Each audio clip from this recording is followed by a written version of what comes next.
여러분 안녕하셨습니까?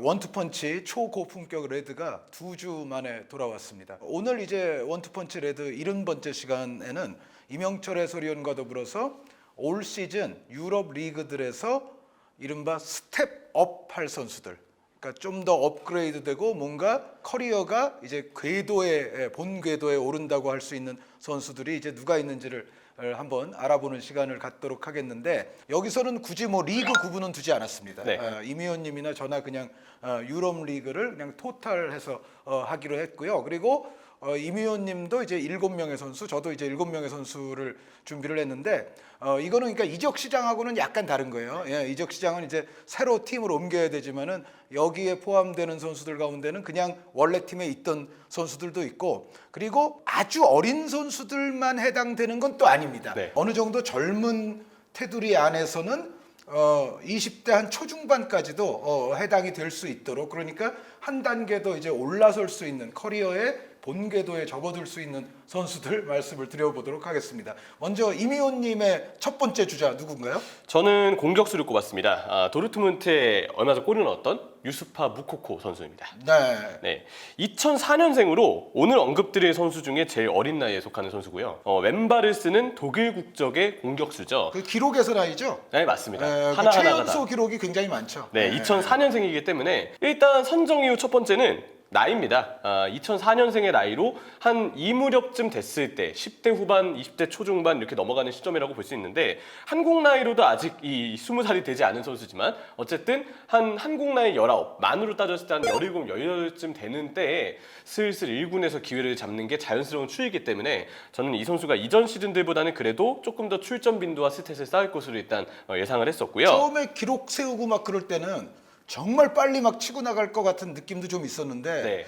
역시 그래도 도르트문트라는 데가 아주 어린 선수들에게 호락호락한 데는 아니었나 봐요. 자기가 그냥 알아서 만들어지지는 않으니까요. 네. 홀란드 선수도 있었고 뭐 네. 여러 경합 자원들이 있었기 때문에, 그리고 본인의 부상 이슈가 좀 컸죠. 그런 부분에서 무코코 선수가 생각했던 것보다는 조금 떠오르는 시기가 늦었다고 보실 수도 있을 것 같아요. 그래도 아직 어린 선수. 맞습니다. 네. 그래도 여전히 좀 빠른 단계라고 볼 수 있는데, 두 번째로 이제 무코코 선수의 올 시즌을 기대한다고 말씀드린 이유는 아까 첫 번째 사유가 중요합니다.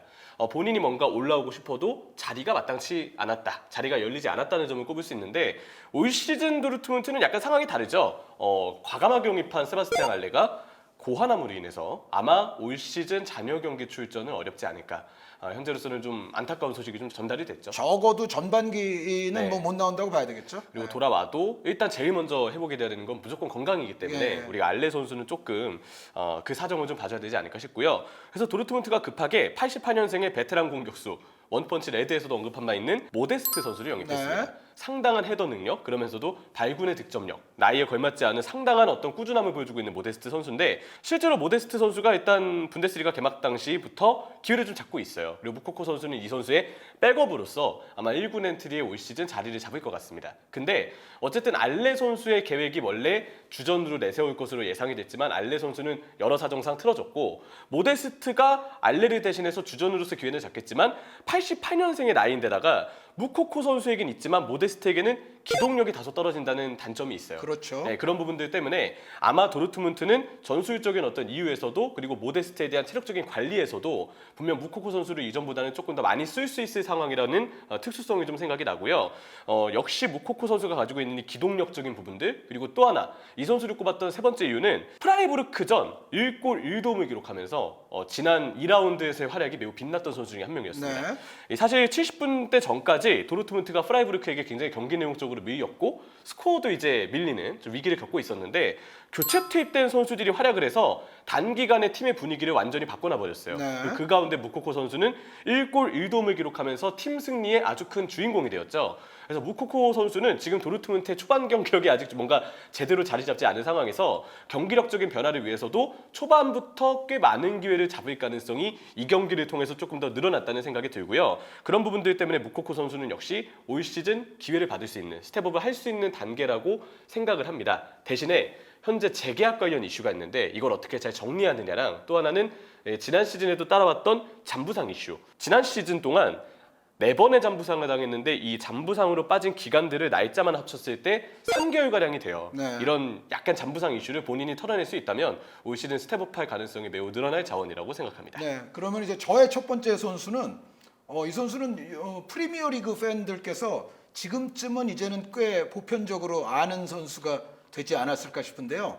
브라이튼의 올라운드, 만능, 박스투박스, 중앙 미드필더 모이세스 카이세도 선수. 네. 네, 카이세도 선수 훌륭하지 않나요? 훌륭하죠. 네, 사실 임대생 신분으로 브라이튼에선 저는 빛을 못 볼 거라고 생각을 했는데 지난 시즌 겨울에 임대 복귀가 된 이후에 네. 프리미어리그에서 이제 성공 가도를 달리기 위한 준비를 마쳤죠. 그렇습니다. 그러니까 영입된 것 자체는 2020-21 시즌 중도에 영입이 됐었는데 2021-22 시즌 반 시즌 동안에는 벨기에의 베이르소트라는 팀으로 임대가 됐었어요. 그러다가 2022년 1월에 이제 브라이튼 복귀가 됐는데 아주 급속도로 주전이 된 건 아니지만 4월 정도부터는 브라이튼의 주전 멤버로 자리를 잡았죠. 네. 그러니까 지난 시즌 말렵부터 이제 주전이 된 선수인데 이번 시즌 올 시즌은 뭐 완전히 처음부터 지금 주전으로 나서고 있으면서 특히 그 인상적이었던 맨체스터 유나이티드 전에서의 활약 그리고 사실 이 선수가 이미 나이는 아직도 뭐 어리다면 어리다고 할 수 있지만 에콰도르 국가대표에서는 네. 이미 인상적인 활약을 펼쳐왔던 선수거든요. 그리고 핵심 미드필더라고 볼 수가 있고 아마 이제 몇 개월 후에 카타르 월드컵에서 에콰도르 선수로서도 아마 좋은 활약이 기대가 되는데 전체적으로 처음에 말씀드렸다시피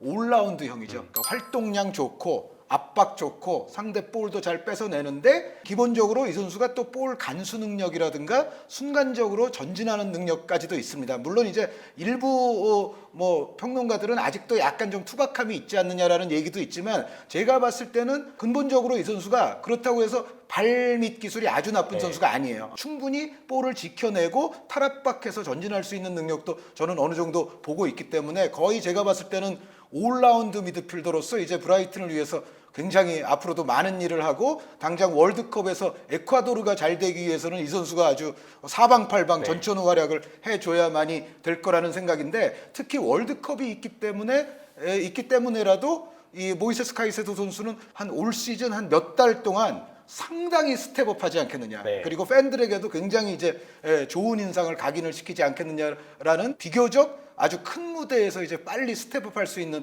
상황이 찾아왔다라는 생각입니다. 매력이 있죠. 네. 살림꾼 역할을 줘도 잘하고 또 그러면서도 빌드업의 주인공까지는 아니지만 그 주인공 옆에 보조자 역할도 그렇죠. 활동량이 많기 때문에 꽤 잘 수행해 줄 수 있는 선수입니다. 네, 거기에 이제 아시다시피 브라이튼은 비수마 선수가 떠났잖아요. 그러니까 뭐 현재로서는 모이세스 카이세도는 완벽하게 이제 주전이라고 또 볼 수가 있습니다. 그러면 이명철 해설위원님의 두 번째 올 시즌 스텝업이 예상되는 선수 들어보겠습니다. 네, 저는 왠지 이 선수는 한희 언니가 겹칠 수도 있겠다는 생각이 드는데요. 자이츠부르크의 벤자민 세슈코 선수입니다. 오, 잘했어요. 겹치죠? 겹치니까 그거 먼저 많이 하세요. 알겠습니다. 네. 근데 저는 이 선수를 꼽으면서도 하나 예고를 드릴게요. 이 선수와 함께 또 다른 오스트리아 분데스리가의 주목을 받을 만한 라이벌 공격수가 있습니다. 그 선수까지 꼽아왔거든요. 근데 일단 세슈코 선수를 먼저 좀 추천을 드릴 텐데 자 2003년생의 195cm 오른발을 쓰는 슬로베니아 국적의 현재 잘츠부르크 주전 공격수입니다. 이번 시즌은 본인이 일단 잘츠부르크의 자유를 좀 선호를 했기 때문에 잘츠부르크에 남아서 22-23 시즌을 뛸 예정이고 다음 시즌 2023년 여름부터 독일 분데스리가의 라이프치히로 이적이 확정이 되었죠. 네, 그러니까 이분은 저 리퍼링에다가 짤츠부르크 이제 그리고 다음 시즌부터 라이프치히로 넘어가게 네. 되면 완전히 뭐 레드불 사원이에요. 엘리트 코스를 받는 거죠. 그런 것처럼 라이프치히를 이제 진출을 해서 더 많은 어떤 미래를 이제 전망을 좀 밝히고 있는 선수인데요. 키가 굉장히 큽니다. 그렇기 때문에 실제 플레이를 보면 공중볼도 꽤 준수하게 따내는 편이고 속도도 괜찮게 가지고 있어요. 무엇보다 이 선수는 기술적인 부분에서 일단 장점을 좀 찾을 수가 있는데 양발로의 터치가 능하고 볼을 지켜낼 수 있는 기술이 있습니다. 그래서 최전방 지역 혹은 박스 안 지역에서도 적당한 경합과 볼 컨트롤 이를 통한 연계가 상당히 좋은 선수로 좀 통하고요.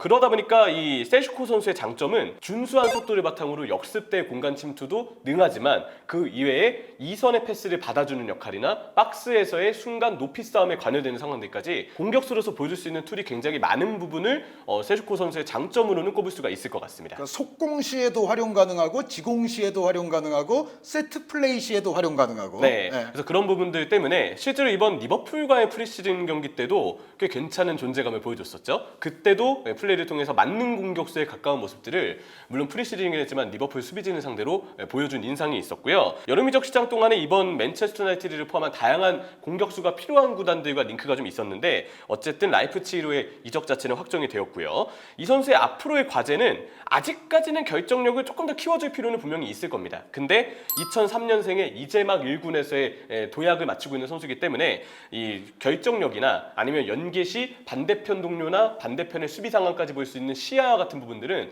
저는 경기를 거듭할수록 분명 향상될 수 있는 부분이라고 보이거든요. 그리고 무엇보다 빅리그 진출이 지금 당장 일어난다면 조금 더 이런 변수들이 직접적으로 찾아올 가능성이 있는데 오스트리아 분데스리가에 한 시즌 더 남기로 결정한 선택은 저는 매우 훌륭한 선택이라고 생각해요. 그러고 나서 라이프치히로 이동하니까 네.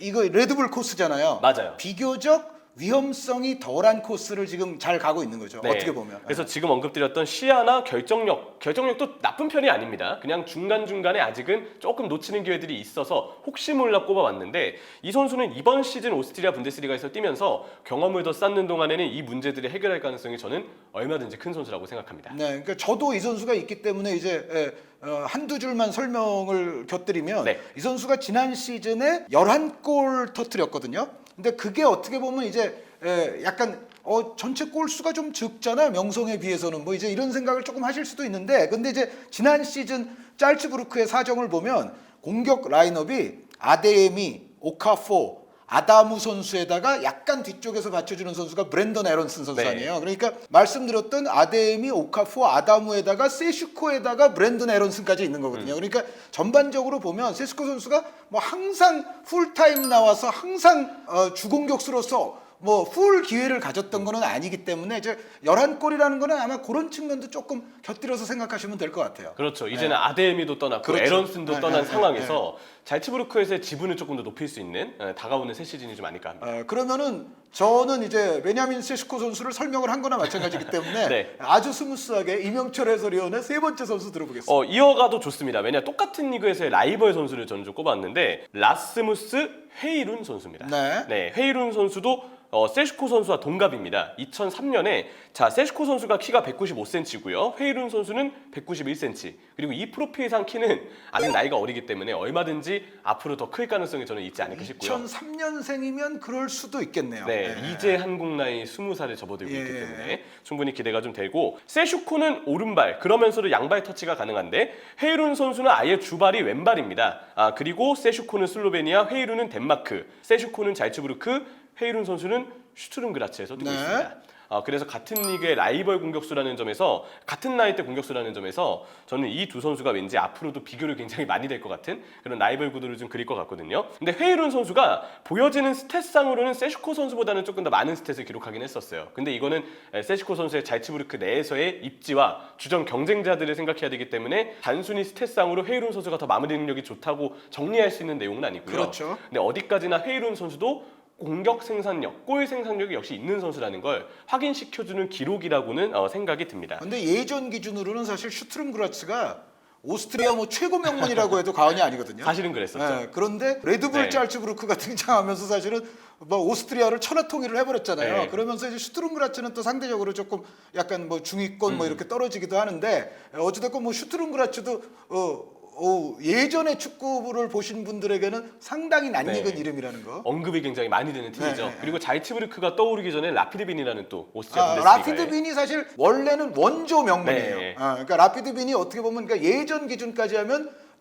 최고 명문이라고 볼 수 있습니다. 오스트리아에서. 그렇죠. 예. 그렇지만 요즘은 뭐 잘츠부르크가 약간 천하통일 느낌이 좀 있기는 하죠. 자, 다시 슈투른그라츠의 헤이룬 선수 이야기로 넘어오면 헤이룬 선수는 플레이 스타일을 보면 속도 그것도 가속력이 상당히 빠릅니다. 그래서 영상이나 어떤 그 중계 경기들을 봤을 때 일단 헤이룬이 진짜 빠르긴 하구나. 그리고 어떤 부분에서는 세슈코보다도 좀 더 가속력이 붙어서 공간 침투에는 헤이룬 선수가 보여줄 수 있는 무기가 더 확실하다는 인상을 받을 수도 있어요. 네. 그래서 이 선수는 그 순간적으로 치고 올라가는 속도가 상당하고 슈팅의 힘이 제대로 실립니다. 흔히 얘기하는 좀 파워 슈팅이라고 얘기하는 묵직한 슈팅들이 나가는 선수인데 킥 능력이 있다는 부분도 이제 확인할 수가 있죠. 그리고 상대 진영에서의 압박까지 활동량을 제법 많이 가지고 있는 선수여서 빠른 발을 통한 압박, 빠른 발을 통한 공간 침투에 역시 무기가 있는 느낌입니다.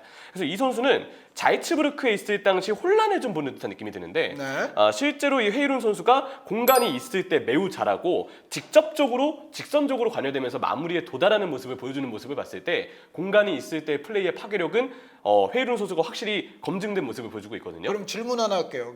라이프치 다음 시즌 가기로 결정되기 전에 세슈코 선수가 맨체스터 유나이티드와도 뭐 많이 연결설을 뿌렸잖아요. 그러면서 이 선수 누구냐? 그 오스트리아에서 미니 홀란드래, 미니 홀란이래. 네. 뭐 이제 그런 얘기들이 많이 나왔었거든요. 지금 그렇게 말씀하시는 걸 듣다 보면 그런데 오히려 세슈코보다 실질적인 스타일에서 혼란에 더 가까운 건 오히려 헤이룬이란 얘기죠. 저는 그렇게 생각해요. 네. 물론 이제 자이츠부르크라는 배경으로 봤을 때는 세슈코 선수한테도 자연스럽게 혼란 같다는 느낌이 붙을 수 있죠. 근데 세슈코 선수는 공간이 있건 없건 조금 더 경험을 쌓으면 경합 능력과 공중보유 능력, 양발 터치에 능하다는 부분, 여기에 연계 능력까지 네. 더해져서 혼란 선수가 파괴력은 물론 더 엄청난 선수가 될 수 있겠지만 약간 그 아래쪽이나 좀 폭넓은 공간에서는 네. 세슈코 선수가 좀 더 다양성이 좀 있다는 말씀이죠? 맞습니다. 네, 뭔가 네. 보여줄 수 있는 툴은 왠지 세슈코 선수가 더 많이 가진 선수로 성장할 수도 있을 것 같아요. 이 방향성을 보았을 때. 근데 헤이룬 선수는 뭔가 딱 정해져 있는 지금까지 보여준 장점에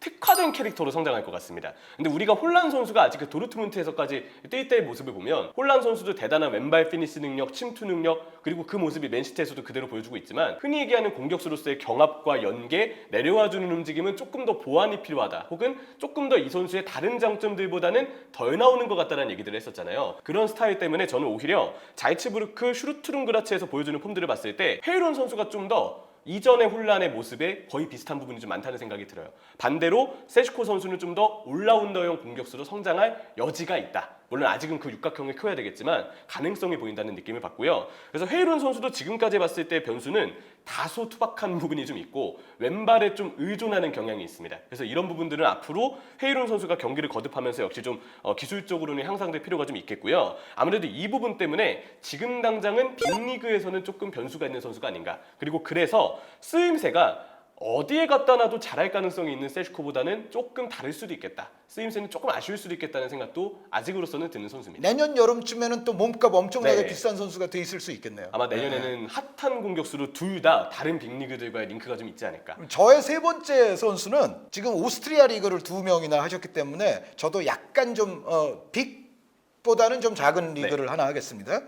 벤피카가 올여름에 아르헨티나 명문 리버플레이트로부터 영입한 중앙 미드필더인데 굳이 말씀드리자면 후방 플레이메이커 같은 성향이 짙은 선수 엔소 페르난데스 선수, 아르헨티나 선수이고 2001년 1월 17일 생입니다. 그러니까 저는 사실은 그 세슈코 선수만 아까 2003년생이고 나머지 선수들은 2001년이 많아요. 네. 그리고 97년 선수가 제가 두 명이 있습니다. 그러니까 아까 모이세스 카이세도 선수는 2001년이고 이 엔소 페르난데스 선수도 2001년생이에요. 그런데 엔소 페르난데스 선수도 빅리그 뭐 빅클럽들과의 연결설들이 있었거든요. 있었는데 벤피카가 뭐 실제로 얼마나 경쟁이 있었는지는 모르지만 그러한 어떤 연결설을 뚫고 결국 리버플레이트에 이 선수를 벤피카가 안착시키는 데 성공을 했는데 실제로 이제 유럽 무대에 와서 하는 걸 보니까 탁월한 슈팅 능력이 있어요. 지금 유럽 무대 오자마자 벤피카가 챔피언스 리그 예선에서 미트윌란과 두 차례 경기를 했었고 그리고 포르투갈 리그에서 아루카와 경기를 했었는데 오자마자 3경기 연속 득점을 했어요. 근데 그것도 오른발 발리가 막 한 2개 나오고 말씀드리기를 중앙 미드필더면서 후방 플레이메이커라고 말씀을 드렸는데 또 공격에 가담할 때는 상당히 좀 높은 지역까지도 가서 흘러나온 볼에 대한 발리킥 같은 능력이 굉장히 뛰어나고 이 선수 영상을 찾아보니까 리버플레이트 시절에도 정말 무시무시한 발목힘 같은 걸 보여주면서 또 비슷한 골들을 넣었더라고요. 그래서 슈팅 능력은 확실하다. 그리고 후방 플레이메이커 성향이라는 얘기가 왜 나오느냐? 후방에서 역시 전체적인 경기를 조율할 수 있다. 롱패스는 당연히 뭐 킥 능력이 좋으니까 또 정확한 롱패스를 갖고 있고 뭐 숏패스에서도 좋고 그리고 활동량이라든가 압박, 연계 이런 게 대체로 다 괜찮아요. 그러니까 후방 플레이메이커적인 중앙 미드필더면서도 약간 이 선수도 좀 육각형에 가깝지 않나. 네. 물론 이제 벤피카에서 제가 봤을 때는 이미 서너 경기만으로도 이 선수는 스텝업을 했거든요. 리버 플레이트를 뭐 경시하는 건 아니지만 어쨌든 아르헨티나 리그니까. 네. 그런데 바로 지금 유럽에 건너와서 뭐 한 3경기 하고서 벌써 스텝업된 모습인데, 어찌됐건 이 선수도 당장 빅리그는 아니지만 이 정도면은 제 생각에는 올 시즌 벤피카에서는 확실한 스텝업이 거의 예정돼 있는 수준인데다가, 그렇게 되면 아까 말씀드린 선수들처럼 내년 여름쯤에는 또 물론 벤피카가 1년 만에 뭐 내줄지는 모르겠습니다만 어쨌든 벤피카도 거상이잖아요. 네. 네, 내년 여름쯤에는 아마 엔소 페르난데스에 대한 몸값도 더 천정부지로 솟아서 벤피카가 또 엄청난 수익을 거둬들일 자원이 되지 않을까. 저는 빅리그에서도 적당한 팀에만 왔으면은 괜찮았을 성 싶은 선수예요. 네. 아르헨티나도 이제 또 향후에 중요한 미드필더를 하나 또 얻은 것 같습니다. 그러면은 이명철 해설위원님의 네 번째 선수 듣겠습니다. 네 번째 선수는요, 마찬가지로 포르투갈 리그에서 꼽아왔습니다. 사실 이 선수가 저는 당장 팀을 옮길 것으로도 좀 예상이 됐는데 생각보다는 이번 이적 시장에 화제가 되진 않았어요. 스포르팅의 곤살로 이나시우 선수입니다. 네. 네, 2001년생에 185cm, 왼발을 쓰고는 포르투갈 국적의 센터백인데요. 스포르팅이 아무래도 이 아모린 감독 체제에서 백스리를 주로 쓰고 있는데 이 선수가 주로 왼쪽 센터백으로 뛸 때가 많습니다. 그리고 왼발을 통해서 보여주는 전개, 게다가 이 선수는 상황에 따라서는 사실 좌우 모두 가능한 부분에서 센터백으로서의 또 이점을 지니고 있죠. 사실 이나시우 선수를 꼽은 이유는 일단 이 선수가 성장세가 꽤 가파릅니다. 지난 시즌을 기점으로 수비에서의 판단 능력이 올라오면서 스포르팅에서의 수비 범위를 점점 늘려가고 있는 선수로 좀 꼽혀오고 있고요. 왼발을 잘 쓰기 때문에 왼발 잘 쓰는 센터백에 대한 어떤 수요가 있는 팀들 입장에서는 이나시오 선수에게 달려들 만한 이유가 매우 충분하다고 볼 수가 있겠죠. 실제로 첼시 혹은 뭐 파리 생제르맹 같은 팀들이 일단 링크가 났지만 이번 시즌까지는 현재로서는 스포르팅에 남을 것으로는 좀 추정이 되는 선수고요. 그래도 스포르팅 안에서라도 스텝업은 확실하다 이거죠. 맞습니다. 네. 코아테스가 전진 수비를 할 때 뒤를 좀 받친다든지 반대 상황에서도 마찬가지의 성과를 좀 보여주는 선수여서 단단하다는 인상이 분명 들었던 게 그동안의 이나시우 선수가 보여줬던 활약이었어요. 이 선수가 대표팀에도 사실 진작에 발탁이 됐었는데 3월에 발탁은 되었지만 부상으로 인해서 이제 그 포르투갈 대표팀에서는 낙마를 했습니다. 네. 그래서 아직은 출전을 하지 않았는데 물론 월드컵을 이제 코앞까지 앞두고 있는 시점이라 올해 안에 이나시우 선수가 다시 발탁이 될지 여부는 현재로서는 좀 미지수이긴 합니다만 어쨌든 추후 포르투갈 대표팀에서도 이 선수는 분명 오랫도록 볼 수 있는 선수가 좀 되지 않을까 싶고요. 그리고 올 시즌이 지나면 이름값이 더 커져 있을 것이다. 네, 아무래도 이번 이적 시장 동안에는 다른 센터백들이 또 팀을 옮기면서 그리고 다른 왼발 센터백이 필요로 하는 팀들이 다른 자원들을 영입하면서 일단 그 자리가 채워지긴 했는데 어쨌든 이나시우 선수는 가지고 있는 왼발의 희소성 그리고 그동안 보여줬던 스포르팅에서의 단단한 수비력 때문에 충분히 다음 이적 시장에는 더 많은 언급과 링크가 날 수 있는 선수라고 생각을 해요. 근데 다만 우려점이라면 아직까지는 활약의 거의 대부분이 백3에서 나왔다는 거. 백4 전술에서 어떤 모습을 보여줄지는 조금 더 지켜봐야 되는데 백3는 아무래도 이 선수가 실수를 하더라도 커버를 해줄 수 있는 선수가 많고 아니면 다른 동료의 어떤 실수를 커버한다고 해도 기본적인 수비 범위가 백4에 볼 때는 전체적으로 좁을 수밖에 없기 때문에 그런 부분들의 어떤 차이점이 이 선수에게 어떻게 작용할지가 좀 변수가 되겠고요. 또 하나는 잔부상이 좀 있습니다. 이런 내구성 이슈까지 이나시우 선수가 이번 시즌 잘 극복한다면 충분히 스텝업을 할 수 있는 시즌을 맞이할 수 있을 거라고 생각합니다. 네, 그러면은 이제 저의 네 번째 선수죠. 저의 네 번째 선수는 아까 그냥 브라이튼을 연달아 할까 하다가 네. 아까 시스코 선수를 하셨기 때문에 네. 그냥 그리고 또 연달아 하면은 또 좀 재미가 약간 덜할 것 같아서 브라이튼에서 저는 한 명을 더 골랐습니다. 그러니까 7명 얘기하는데 뭐 특정 클럽 편애 아니냐 뭐 말씀하실 수도 있지만 근데 브라이튼 참 좋지 않나요? 브라이튼은 되게 매력적이죠. 매력 있죠. 하는 축구 매력 있고 네. 이 유망주들 특히 뭔가 영입이 활발한 건 아닌데 오히려 알짜배기 자원들을 많이 활용하는 능력이 있어요. 선수 잘 보는 것 같죠. 네, 그래서 임대 복귀생들이 제 생각에 새 시즌에 굉장히 잘할 것 같습니다. 아마 전 세계적으로 스카우팅 그 레이더망이 브라이튼이 굉장히 좋은 것 같아요. 네, 남미에서도 데려오고. 그렇죠. 아까 모이세스 카이세도 선수 에콰도르 유망주를 데려온 거고, 그렇죠. 요 선수는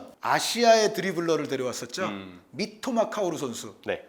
일본 선수기는 하지만 저는 올 시즌이 미토마 카오루에게는 굉장히 중요한 스텝업 시즌이 될 가능성이 아주 풀풀 저는 높다라고 생각을 해요. 그러니까 미토마 카오루 선수는 일단 가와사키 프론탈레에서 그러니까 아시아의 뭐 드리블을 이런 얘기하면 조금 과할지 모르지만 거의 평정하다시피 네. 아시아의 드리블계를 평정하다시피 하는 모습을 K리그 팬들에게 특히 대구전에서도 많이 보여줬죠. 그렇죠. 작년에 미토마 카오루가 대구에게 좀 아픔을 안겼죠. 대구도 정말 잘 싸웠지만. 그게 이제 제가 중계를 했었는데 어쨌든 AFC 챔피언스 리그나 J리그를 통해서 미토마 선수의 드리블 능력은 특히 K리그 팬분들이 굉장히 잘 아시고 도쿄 올림픽 직후에 2021-22 시즌 중도에 브라이튼에 도착을 했었는데 그 당시에는 이제 취업 비자 문제가 있었고요. 그러니까 미토마 선수가 사실은 실력에 비해서는 아직까지도 일본 국가대표 뛴 횟수가 몇 회 안 되거든요. 근데 몇 회 안 되는데 또 들어갈 때마다 골은 넣어요. 요즘 보면은.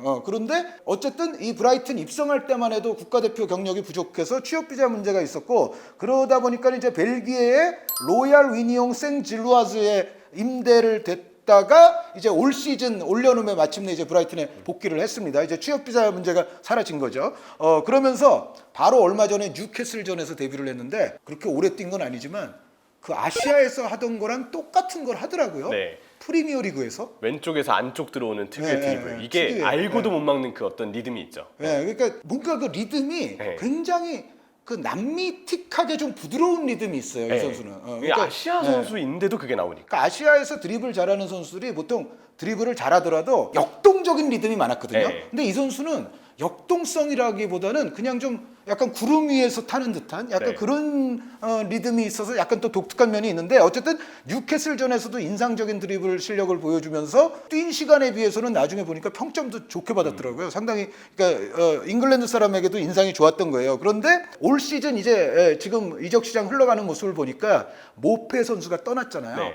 원래 이제 브라이튼이 기본적으로는 트로사르와 솔리마치를 이제 양 윙어형 윙백으로 이제 쓰는 시스템 아닙니까? 그런데 그러니까 브라이튼이 기본적으로 두 가지 이제 윙백 조합이 있는 것 같은데 기본적으로는 트로사르와 솔리마치가 있고 그리고 오른쪽에 램프티와 바로 왼쪽에 미토마가 있어요. 이렇게 이중으로 이 윙백 시스템을 보유하고 있는데 이제 윙백이지만 사실은 거의 뭐 윙어형 윙백들이라고 볼 수가 있는데 여기에 이제 미토마 선수에게 조금 더 잘 된 게 뭐냐면 브라이튼이 최근에 이제 모페 선수를 떠나 보냈잖아요. 그렇죠. 모페 선수를 떠나 보내면서 트로사르 선수를 톱으로 쓸지도 모른다는 지금 얘기들이 좀 있어요. 그런데 만약에 트로사르가 이 윙백 자리를 비우게 되면 그렇게 되면은 이제 미토마 선수의 활동 공간은 그만큼 더 넓어진다고 볼 수가 있겠죠. 그렇죠. 측면 넓은 공간. 그래서 지금도 사실은 미토마 선수가 일단 개막 그 뉴캐슬전 데뷔전에서부터 인상적이었기 때문에 지금 시스템이라도 미토마의 이제 조커라든가 이런 기용 가능성은 앞으로 이제 꽤 점점 확대가 될 텐데 만약에 트로사르가 위치 이동까지 하게 되면 그때는 정말 미토마 선수가 활개칠 확률이 높아진다. 그래서 일본 선수이기는 합니다만 이미 K리그 팬들에게도 인정받은 아시아의 드리블러 미토마 카오루 선수가 저는 올 시즌에 상당히 스텝업을 할 확률이 있는 선수로서 꼽고 싶습니다. 네, 브라이튼의 공격 중심이 대체적으로 측면입니다. 측면 쪽을 깊이 전진시키고 이를 바탕으로 측면에서의 다음 과정으로 이제 마무리가 좀 그려질 때가 많은데 아마 넓은 공간을 윙백 위치에서 확보받게 될 미토마 카오르는 공격 전개에 있어서도 저는 중심이 될 역할을 맡을 거라고 생각이 들어요. 네, 근데 이 선수는 나이로 보면은 97년생이니까 이제 20대 중반이에요. 그렇지만 스텝업에 관한 꼭 나이가 아주 어릴 필요는 없다. 이젠 빅리그에서의 스텝업이 되는 거죠. 그렇죠. 이제는 미토마에게는 이제 비로소 이제 본격적인 커리어가 열린다고 볼 수 있고 그런 의미에서 제가 포함을 시켰고요. 자, 그러면은 이명철 해설위원의 다음 선수는 누굽니까? 네, 제가 꼽은 선수는 하비 엘리엇 선수입니다. 하비 엘리엇이 2003년생 그리고 지난 시즌은 리즈전에 당했던 발목 부상으로 인해서 초중반기, 중후반기에 딱 이 중반기에 속하는 구간을 못 나왔었죠. 그리고 후반기 되면서 돌아오면서 이제 스쿼드에 약간 후보 선수로서 이제 입지를 다졌는데 아무래도 부상 여파가 있었기 때문에 전반기 때는 좀 주로 선발로 나갔던 경기들도 있었고 준주전급으로 중용을 받았지만 후반기 때는 입지가 그만큼 올라가 있진 않았었습니다. 아무래도 뭐 나비 케이타 같은 자원들이 조금 더 중용을 받고 후보 중에서도 조금 더 뒷순위에 밀려났었던 하비 엘리엇 선수라고 정리할 수 있는데요. 근데 이 선수 2003년생에 170cm 왼발의 잉글랜드 자원인데 저는 이 선수가 올 시즌은 준주전급 선수로 올라올 수 있을 거라고 생각해요. 지난 시즌까지는 그럼 준주전급이 아니라 뭐라고 표현해야 되나요? 후보급이라고 표현합니다. 후보급. 그러니까 후보와 주전의 사이에는 준주전이라는 게 있다. 맞습니다. 그러니까 준주전은 어느 정도는 로테이션 돌아가면서 반주전이라고 봐도 되죠. 네. 그리고 상황에 따라서는 조던 앤더슨 쪽에서의 지금 체력이나 폼의 이슈가 있기 때문에 예. 상황에 따라서는 오른쪽 중앙 미드필더의 선발로 기용될 가능성도 은근히 있을 거라고 생각해요. 저는 그래서 이런 선수는 주전과 후보보다는 주전 확고한 주전까지는 아닐 수 있지만 후보보다는 조금 더 기회를 많이 받을 수 있다는 세미 점에서. 주전. 네, 세미 주전. 그래서 준주전으로 좀 개념을 설명하곤 하는데요. 하비 엘리엇의 경우는 일단 이번 2라운드 팰리스전에 아예 경기를 출전했었죠. 킥 능력이 상당히 좋습니다. 왼발 킥이 좋아서 이번 팰리스전에서도 상대의 밀집 수비 견제가 상당히 들어오는데도 왼발을 활용한 크로스와 슈팅이 제법 괜찮은 파워와 방향성, 정확도를 좀 보여줬던 선수였고요. 그리고 지난 시즌보다 조금 더 많이 뛰어주면서 아놀드 선수가 올라왔을 때 수비를 좀 더 도와주려는 노력을 하더라고요. 오히려 나비 케이타가 나왔을 때 중앙 미드필더의 수비 보조가 안 되면서 팀의 밸런스가 아놀드의 뒤쪽 공간이 많이 좀 무너지는 경향이 있었고 조던 앤더슨도 이 자리를 뛸 때 공격적으로는 움직임을 좀 열심히 가져가 주긴 하지만 수비적으로 백업하는 속도가 늦어지면서 자연스럽게 아놀드 쪽의 수비가 많이 부하가 걸리곤 했었거든요. 근데 하비 엘리엇의 장점은 나올 때마다 이 선수는 어쨌든 많이 뛰는 스타일이고 이전보다 수비 위치 선정이 올 시즌 나왔던 경기들을 봤을 때 프리시즌까지 포함을 한다면 좀 더 향상된 듯한 생각이 들었어요.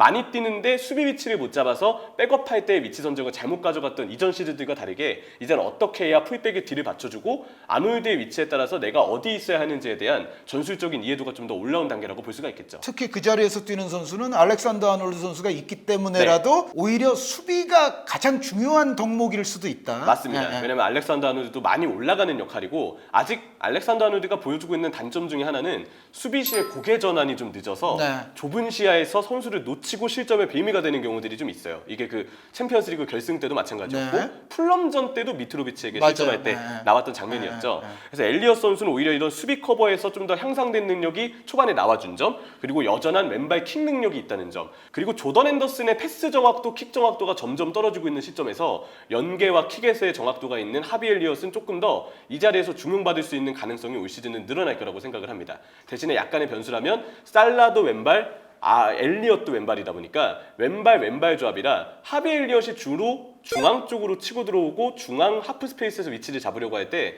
살라 선수가 너무 넓게만 좀 고립되는 상황들이 발생을 하더라고요. 조던 핸더슨이 있을 땐 핸더슨이 오른발을 쓰기 위해서 측면으로 빠지고 그럴 때 살라가 안쪽으로 들어오는 동선이 좀 더 많이 나왔었는데 엘리엇은 왼발, 살라도 왼발이니까 조금 역할 배분에 있어서 살라의 위치가 너무 측면 넓게만 고정되는 듯한 느낌은 있었습니다. 네. 그래서 저는 이 문제는 경기를 거듭하면서 클롭 감독이 분명 잡아줄 수 있는 부분이 될 거라고 보이고 그렇다면 조던 핸더슨의 어떤 영향력이 점점 떨어지고 있는 시점에서 충분히 엘리엇 선수의 팀 내 지분은 높게 보일 수 있는 시즌이 되지 않을까 그렇게도 생각하고 또 한 가지는 조던 핸더슨 선수의 연령이 높아짐과 더불어서 리버풀이 중앙 미드필드를 이렇다 할 보강을 하지 않았죠. 네. 이거는 하비 엘리엇의 스텝업에는 사실은 굉장히 좋은 조건이라고 봐야 되겠죠. 맞습니다. 네. 나비 케이타를 클롭 감독이 어떻게 생각하는지가 중요한데 지난 시즌은 사실 좀 너무한 신뢰가 있었고 올 시즌은 분명 클롭 감독도 조금은 조정을 하지 않을까 현재로서는 좀 예상이 되죠. 알겠습니다. 하비 엘리엇 선수 이명철 해설위원과 더불어서 올 시즌 또 네. 스텝업을 정말 하는지 지켜보시면 좋을 것 같고요. 그러면 이제 저의 다음 선수 말씀을 드리겠습니다. 역시 97년생이니까 나이는 20대 중반이 됐어요.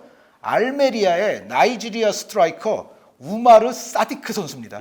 네, 이 선수는 일단 이 선수도 오늘 거한들이 많이 나와요. 지금 거한 아닌 선수가 오히려 좀 찍을 정도로 거한들이 많이 나오는데 이 선수도 프로필상으로 192cm로 돼 있고요. 이 선수는 좀 어렸을 적에 14-15 시즌에 스페치아에 입단을 했었다가 15-16 시즌 로마에 임대되면서 리그 2골을 기록을 한 바가 있고요. 16-17 시즌에 로마에 완전 영입되기는 했는데 이후에는 이제 로마의 자리를 못 잡았어요. 그러면서 계속 이제 여러 클럽들을 임대하게 됩니다. 임대로 돌아다니게 돼요. 볼로냐, 토리노, 그리고 낙브레다, NAC 브레다라는 팀 있죠, 네덜란드에. 그리고 레인저스, 페루지아, 파르티잔까지 정말 뭐 국경을 넘나들면서 계속 이제 임대 생활을 하다가 파르티잔 때부터 이제 살짝 스텝이 업해지기 시작을 합니다. 19-20 시즌 중도에 이제 파르티잔이 완전히 영입을 했고 이때부터 이제 커리어가 서서히 상승을 하다가 20-21 시즌에 마침내 이제 알메리아가 영입을 하는데 아시다시피 근데 알메리아는 올 시즌에 이제 라리가로 올라왔지만은 이 당시는 이제 세군다 팀이죠.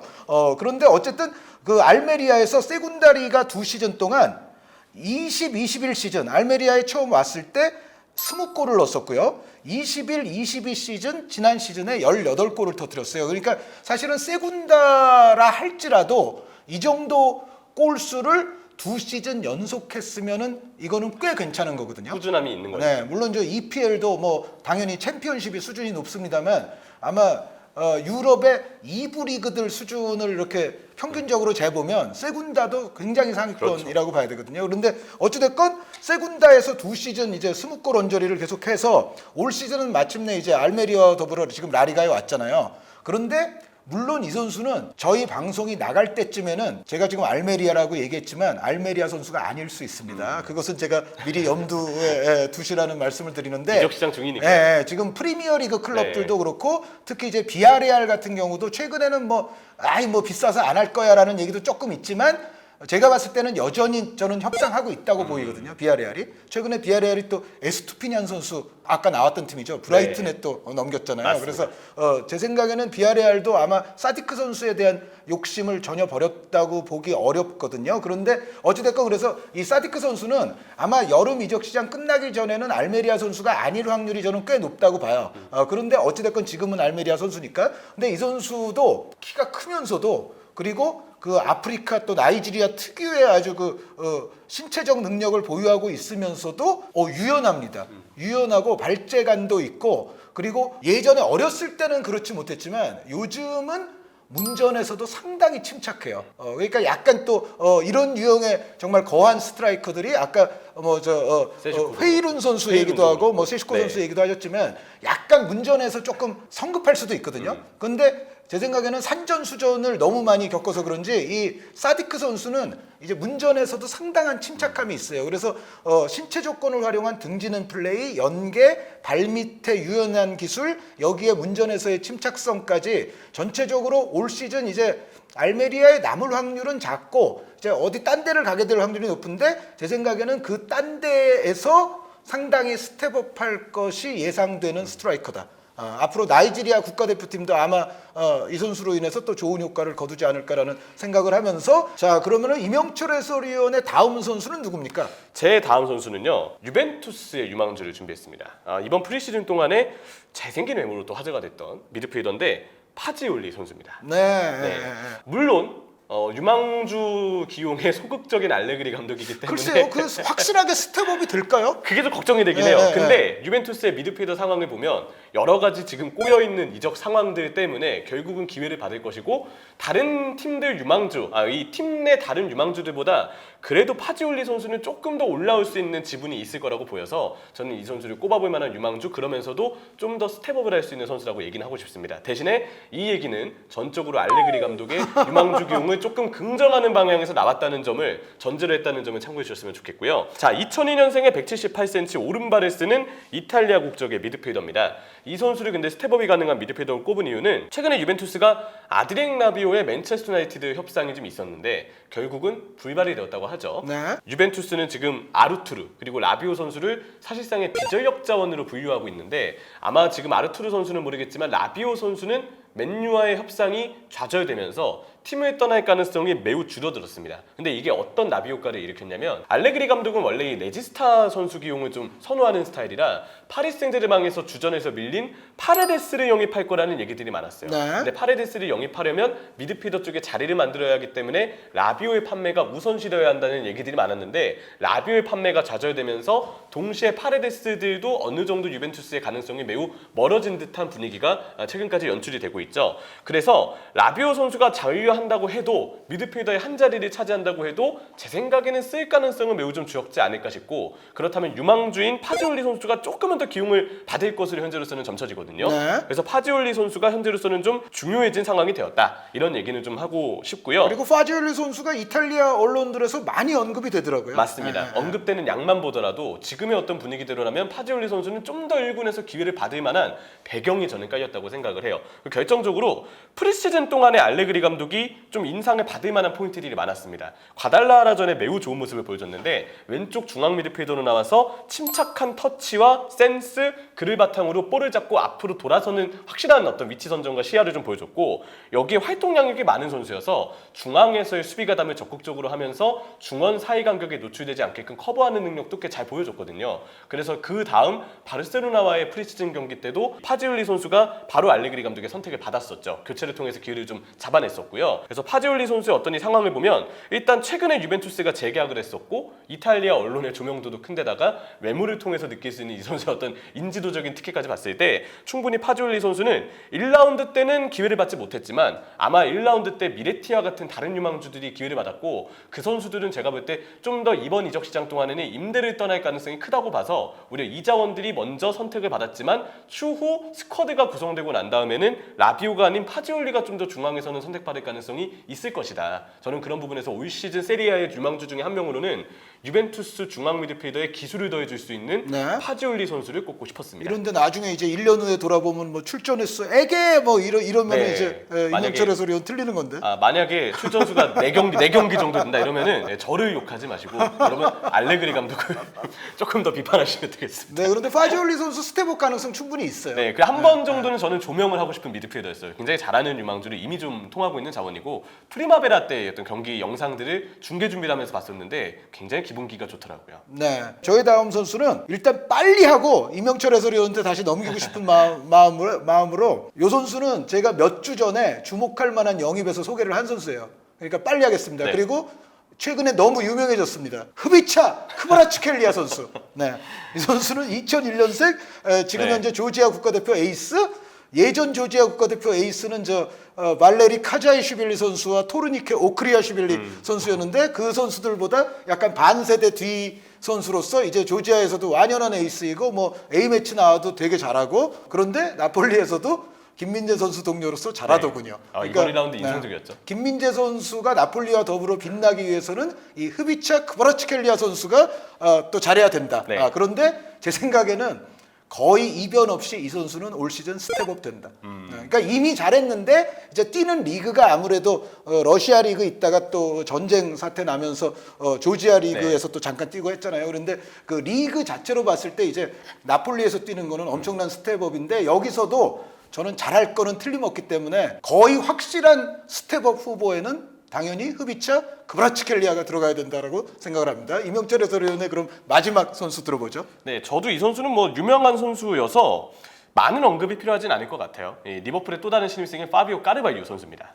근데 이 선수도 리버풀을 위해서는 정말 스텝업이 필요한 선수죠. 매우 필요하죠. 네, 중앙 미드필더 보강이 딱 파비오 까르발유가 유일해 보이기 때문에. 그리고 아마 파비오 까르발유는 전반기 때는 윙포워드로 좀 선택을 받을 가능성도 제가 볼 때는 있을 것 같아요. 네. 일단 다윈 누네스의 적응 여부는 초반에 좀 불투명한 상황에 지우고 조타의 부상 이슈도 있고 루이스 디아스를 그래도 당연히 왼쪽에 주전으로서 쓸 수 있겠지만 상황에 따라서 왼쪽 윙포워드의 백업은 당연히 지금 파비오 까르발유가 좀 대기 중인 상황으로 봐야 되거든요. 그렇죠. 조타가 여전히 부상이 있고 누네스의 적응이 어려워지는 상황에서 지우고 조타의 위치는 그런 왼쪽이 아닌 톱으로 봐야 되는 상황이 펼쳐질 거기 때문에 그런 변수들을 가지고 있는 채로 까르발유는 왼쪽 윙포워드로 기용될 가능성이 현재로서는 좀 클 것 같기는 해요. 근데 왼쪽 중앙 미드필더로 기용될 가능성 역시도 배제를 할 수 없는데 이유는 일단 티아고 알칸타라의 부상이 이미 시즌 초반에 벌써부터 찾아온 상황이고 이 자리를 뛸 수 있는 커티스 존스도 지난 시즌부터 은근한 잔부상이 많습니다. 그래서 상황에 따라서 왼쪽 여러 지역을 파비오 까르발유가 커버해야 될 수 있다는 점에서 저는 이 선수가 좀 리버풀의 이 새 시즌에 있어서 꽤 많은 지분을 차지하는 선수가 될 것 같다는 생각이 좀 들고요. 또 하나 까르발유의 능력은 특유의 오른발 중거리 슛과 전개 능력이 있습니다. 물론 피지컬적인 이슈가 있어서 풀럼에서는 제법 풀럼의 공격적인 어떤 모습들 그리고 그러다 보니까 대체적으로 하프 스페이스를 커버하는 능력이 프리미어리그 팀들보다 챔피언십의 견제는 다소 부족할 수밖에 없는데 프리미어리그에서는 이 선수가 뛰는 위치에 더 많은 견제가 들어오기 때문에 피지컬적인 이슈가 초반에는 좀 괴롭힐 가능성이 있어 보이기는 해요. 근데 까르발유는 이미 프리시즌 동안에 그리고 챔피언십 동안에 보여줬던 기술적인 역량을 보면 볼을 지켜낸 다음에 동료를 활용하고 간결한 연계율로 갑작스럽게 때려내는 오른발 킥을 통한 전개와 슈팅이 꽤 괜찮은 선수여서 리버풀 기준으로는 쿠티뉴와 같은 어떤 중거리 슛 한 방을 기대해 볼 만한 옵션이라는 생각이 들고 오른발로의 전개 능력 또한 훌륭한 선수라서 왼쪽 윙, 중미 어느 자리가 되었든 스쿼드상에 조금 불안점이 있는 리버풀로서는 당연히 스텝업이 필요한 선수로 지금은 강조를 해야 될 것 같습니다. 네, 저의 마지막 선수는 흡이차 크바라츠켈리아에 이어서 이 선수도 발음이 좀 어려운데 샤를르트 케텔라르. 네. 약간 뭉개야 돼요. 이거 정확치 않을 수도 있어요. 네. 근데 이게 일단 케텔라에르는 아닙니다. 본인이 얘기하더라고요. 왜냐하면 그게 그러니까 예전에 베르마엘렌 선수라고 그랬잖아요. 근데 그거 틀린 거예요. 베르말렌. 베르말렌이 맞거든요. 네. 아 발음이야. 아 발음이고 요즘 그 데니스 프라트라는 선수도 있죠. 그쵸. 네. 이 선수도 사실은 프라에트가 아닌 거죠. 프라트. 네. 그러니까 케텔라르. 그런데 이 벨기에가 또 저 프랑스어 쓰는 지역이 있고 네덜란드어 쓰는 지역이 있는데 제 생각에는 약간 이름도 그렇고 프랑스어 쪽이 아닌가. 그래서 케텔라르 이 선수도 장신이죠. 이 선수도 상당히 큽니다. 그죠. 네. 그런데 일단 센스와 창의성, 테크닉 여기에다가 공격 라인의 거의 모든 위치를 소화할 수 있는 그러니까 뭐 중앙 공격형 미드필더 내지 최우진 스트라이커가 본업일 것 같긴 한데 뭐 측면으로 가라고 하면 측면도 갈 수 있고 또 뭐 전방 공격수 만약에 필요하게 되면은 뭐 거기서도 또 뛸 수도 네. 있는 약간 9.5번 같은 스타일도 좀 있고 그래서 공격 위치에 거의 모든 지역을 소화할 수 있고 더브라이너 선수가 이제 더 나이가 많아지거나 이제 대표팀을 은퇴하면 아마도 이 CDK 선수가 그때부터는 벨기에 축구의 또 새로운 얼굴이자 간판이 되지 않을까 싶을 정도로 일단 장신의 부드러운 재간, 창의성, 센스 넘치는 볼 처리 그리고 생각보다 속도도 그렇게 느리지 않더군요. 네. 밀란에서 데뷔한 모습을 보니까 그래서 속도가 어떨까가 약간 의문이었는데 일단 첫 경기 뛰는 걸 봐서는 속도도 나쁘지 않다. 민첩하게 보여줬죠. 괜찮다라는 그런 느낌을 받았고요. 그래서 이 선수의 앞으로의 그 재간과 창의성은 밀란의 성공과 향후의 벨기에 대표팀에 있어서도 굉장히 중요한 열쇠가 될 텐데 제 생각에는 큰 이변 없이 밀란에서도 괜찮게 올 시즌을 스텝업 시키면서 보내지 않을까라는 저는 그렇게 예상을 하는데 또 여러분들은 어떻게 생각하실지 모르겠는데 어찌됐건 자 이로써 이제 이명철 해설위원과 제가 말씀드렸던 올 시즌 유럽 리그들에서 한 단계 스텝업이 예상되는 선수들 주로 젊은 선수들 위주였습니다만 약간 저 같은 경우에는 좀 20대 중반 선수도 있었고요. 뭐 새로 영입된 선수도 있지만은 또 기존에 뛰던 선수들도 있었는데 어찌됐건 이 선수들이 얼마나 정말 1년 동안 이제 업그레이드가 되는지 좋은 퍼포먼스를 보여주는지를 여러분들과 함께 또 저희가 같이 지켜보겠습니다. 그러면은 원투펀치 초고품격 레드의 70번째 시간을 마치겠습니다. 저희는 다음 시간에 다시 만나 뵙겠습니다. 대단히 감사합니다.